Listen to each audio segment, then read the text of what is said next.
Welcome back to Dark Corners Streaming.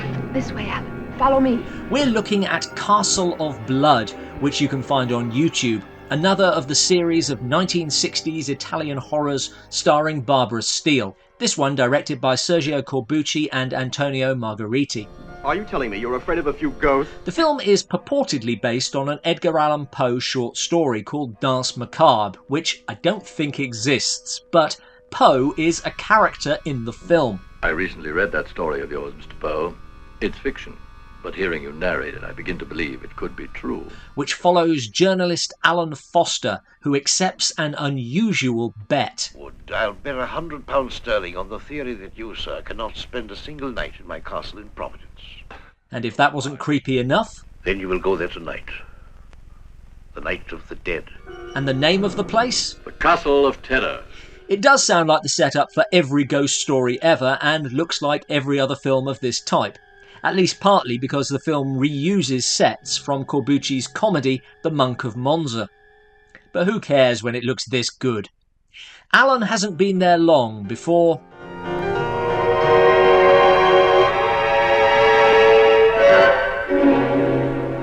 Did my brother send you?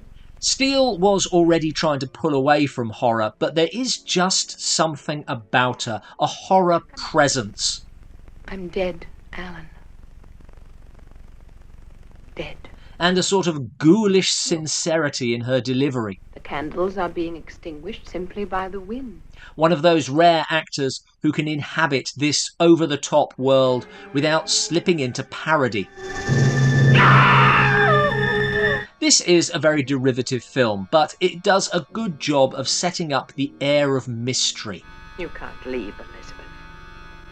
You're trapped in this castle. It does then, for my money, take something of a misstep, as it explains the following events. In other words, death isn't completely accepted, unless the victim is ready to die. Before entering a series of ghostly vignettes of forbidden love... No. Yes. Sensuality... violence... and terror. They're all well shot and fulfil the requisite creepiness. A night of love and terror, according to what Sir Thomas told us earlier. But since we've already been told what's going on, there isn't a mystery to engage us. These events are already inevitable. The only plot line remaining is the unlikely love story between Allan and Steele's Elizabeth, which really does happen too quickly for this intensity. Allan. How I love you, Allan. Uselessly, absurdly, as I wasn't able in my life. And it's hard not to think that if Allan was here weeks rather than days, and the revelation came at the end rather than halfway through, then this would be a much more effective story. When I finally write this story, I'm afraid they'll say it's unbelievable. Incidentally, I thought this was more like M.R. James than Poe, but I say that as an expert in neither writer. Although I do think the film could have been much better, it's still an entertaining example of the genre. If it doesn't deliver on story construction, then it makes up for it by never being boring. As I said, it's very derivative, almost a greatest hits of early 60s Gothic Euro horror. But if you like early 60s Gothic Euro horror, then why would you complain about that?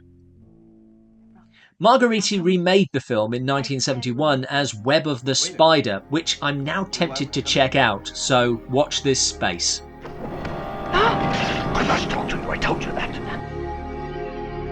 Thanks for watching. Please do like and subscribe. Are you a fan of this film? Where do you rank it amongst Steele's horror films? Let us know in the comments below.